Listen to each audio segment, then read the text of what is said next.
নমস্কার, আমি সোমা। আমার আরও একটি নতুন ব্লগে তোমাদের সকলকে অনেক স্বাগত জানাই। আশা করছি তোমরা সকলেই অনেক ভালো আছো। আজ বৃহস্পতিবার আর এখন বাজে সকাল 9টা। এখন থেকেই তোমাদেরকে সাথে নিয়ে আমি আমার আরও একটি নতুন ব্লগ শুরু করলাম। সকালে সমস্ত বাসি কাজ সেরে স্নান হয়ে গেছে, তো সেই সবগুলো আর শেয়ার করিনি। বৃহস্পতিবারের সকালটা একটু ব্যস্ততায় যায়, হুড়োহুড়ি করে তাড়াতাড়ি করে কাজ করি, তো সেসবগুলো আর শেয়ার করা হয় না। বৃহস্পতিবারের সকালটা অন্য দিনের থেকে একটু আলাদা। এই দিনের সকালটা একটু ব্যস্ততা ভরা থাকে, আর মনে হয় যেন যত তাড়াতাড়ি বাসি কাজগুলো সারতে পারবো তত তাড়াতাড়ি স্নান করে পুজোটাও দিতে পারবো। এই চিন্তাটা মাথায় নিয়ে তাড়াতাড়ি করে কাজ করি, আর তেমন কিছু শেয়ার করতে পারি না। আর যতই তাড়াতাড়ি করি না কেন, আমার কিন্তু 9টা-10টা বেজেই যায়, কারণ আমার সোনাদের সকালে স্কুল থাকে। বাসি কাজ সেরে আমাকে আবার তাড়াতাড়ি করে ওদের জন্য টিফিন বানাতে হয়। স্নান সেরে সিঁদুর টিপটা পরে নিয়ে আলপনা দিয়ে নিলাম। তারপরে এই যে দুব্বো ঘাস তুলে নিলাম কিছু, তো দুব্বো ঘাসগুলো তুলে তুলসী তলায় জল দিতে এলাম। আর সঙ্গে করে যে 1 ঘটে জল নিয়ে এলাম, কারণ কালকে বালতি মগে করে অনেকটা জল দিয়েছি, তো এখনও মাটিটা ভিজে আছে, তাই 1 ঘট জল এই দুটো তুলসী গাছে একটু একটু করে দিয়ে দিলাম। আর ওটা থেকে একটু নিচোটাও পরিষ্কার করে নিলাম। কালকে এই নিচোটা ভালো করে ঘষে ঘষে পরিষ্কার করেছি, আবার তুলসী গাছেও অনেকটা জল দিয়েছি। আর এই তো ঘরে এসে পুজো দিয়ে দেবো এবার। তো ঘরটা ভালো করে সাজিয়ে নিয়েছি। আজকে পান পাতা কিনে নিয়ে এলাম, পান পাতা ফুল, তো এই যে পান পাতা দিয়ে আজকে ঘরটা সাজালাম। আর একদিনও সাজিয়েছিলাম, তো সেটাও তোমাদের সাথে শেয়ার করেছিলাম। সেই ব্লগটাতে তোমরা আমাকে অনেক ভালোবাসা দিয়েছো।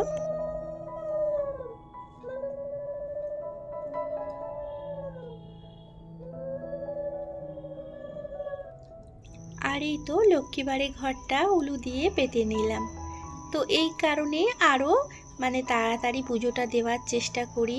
একটু বেলা হলে কি হয়, শাক বাজাবো, বৃহস্পতিবারে যেহেতু শাক বাজাই, শাক বাজাবো, উলু দেবো, সবাই ভাববে এতটা বেলায় পুজো করছে, তো এর জন্য একটু লজ্জা লাগে।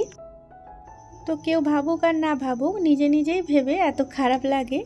তো এই কারণেই চেষ্টা করি সকাল সকাল একটু পুজোটা সেরে ফেলার।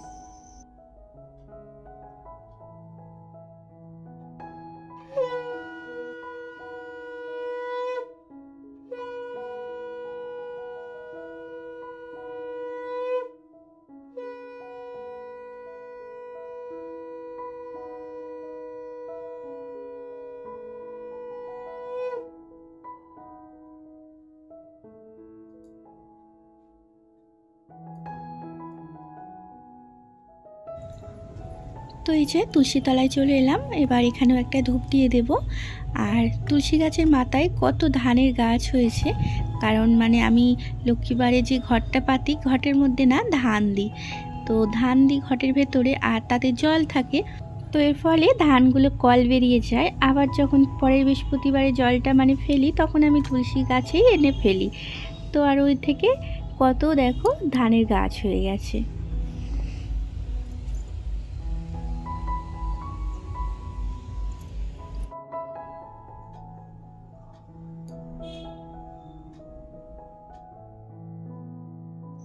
আর এই তো পুজো সেরে খেয়ে দিয়ে নিয়ে যে রান্না চাপিয়ে দিলাম। তো হাঁড়িতে শুধু জল দিয়ে বসিয়েছি, এবার আমি এই যে চালটা ধুয়ে দিয়ে দিলাম।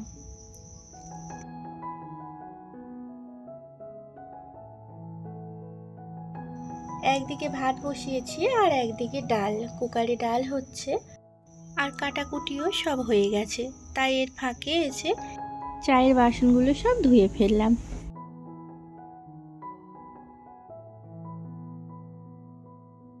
তো বাসনগুলো গুছিয়ে নিয়ে যে তরকারিটা বসিয়ে দিলাম। আজ করলা আলু তরকারি করব, তো এই জন্য করলাটা ভেজে নিচ্ছি। করলা আলুর তরকারি আর ডাল হবে।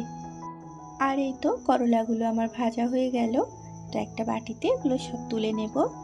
আর সরু সরু করে আলু কেটে রেখেছি, তো এই করলা দিয়ে আলু দিয়ে তরকারি করব। প্রথমে ভেবেছিলাম ভাজবো, এর জন্য সরু সরু করে কুচিয়েছিলাম, তো তারপরে আবার মতটা চেঞ্জ করলাম। তো তারপরে ভাবলাম যে তরকারি করে নিলে ভালো হয়। আর সর্ষে বাটা দিয়ে করলা আলুর তরকারিটা ভীষণ ভালো লাগে, আর ডাল তো দারুণ লাগে। তোমাদের দাদাভাই খুব পছন্দ করে এই সর্ষে বাটা দিয়ে মানে করলা আলুর তরকারিটা। তো এই কারণে আরও না ভেজে তরকারিটা করলাম। আর কালকের তরকারি আছে মাংস তরকারি, তো সোনাদের হয়ে যাবে। আর এই তো সর্ষেটা আমার বাটা হয়ে গেছে, তো সর্ষেটা দিয়ে দিলাম। সর্ষের সাথে কাঁচা লঙ্কাও বেটেছিলাম। আর আলুও সেদ্ধ হয়ে গেছে, করলাটা দিয়ে নেড়ে চেড়ে নামিয়ে নেব।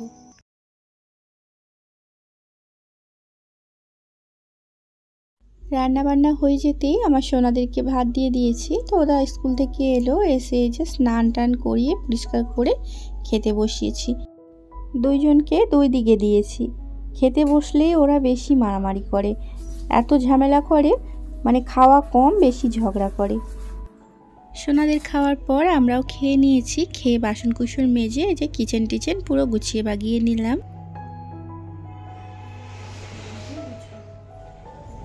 এখন 5টা মতো বাজে। আর কাপড় জামাগুলো একটু তুলতে এলাম, আর সাথে কটা কাপড় জামা নিয়েও এলাম মেলে দেব।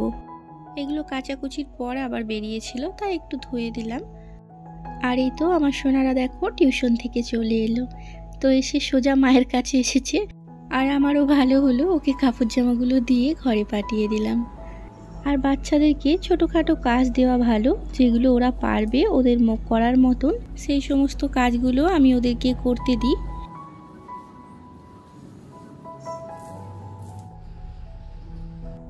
ছাদ থেকে এসে কাপড় জামাগুলো সব গুছিয়ে ছাদপালাগুলো দিয়ে নিলাম। তো ঘর পুরো টিপটাপ হয়ে গেছে। এবার মুখ হাতটা ধোবো। সারা দিনটা যেন ব্যস্ততার মধ্যে কেটে গেল আজকে। কাজের শেষ হচ্ছে না, একটার পর একটা ঠিক কাজ বেরিয়ে যাচ্ছে। মুখ হাতগুলো ধুয়ে এলাম, তারপরে দেখছি ঠাকুরের বাসনগুলো, তো ওগুলোও ধুয়ে এসে উবুর করে দিচ্ছি। বৈকালের কাজ সারতে সারতেই সন্ধে হয়ে এলো। তো এবার সন্ধেবেলায় একটু সন্ধে প্রদীপ জ্বালাবো, তো তার আগে একটু নিজে পরিষ্কার হয়ে নিই।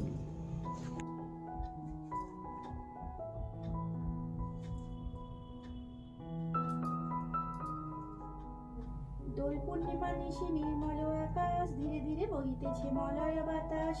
লক্ষ্মী দেবী বামে করি বসে নারায়ণ, করিতেছে নানা কথা সুখে আলাপন। হেনকালে বিনা করে আসি মনিবার, নারায়ণের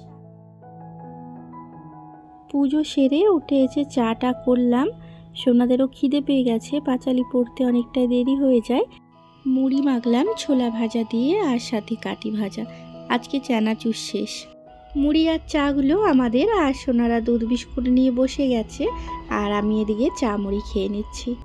তো চলো বন্ধুরা, আজকের ব্লগটা আমি এখানেই শেষ করছি। আমার ব্লগটি যদি ভালো লেগে থাকে, এই ধরনের ব্লগ প্রতিনিয়ত দেখার জন্য আমার চ্যানেলটিকে সাবস্ক্রাইব করে রেখো। ভালো থেকো, সুস্থ থেকো, শুভ সন্ধ্যা।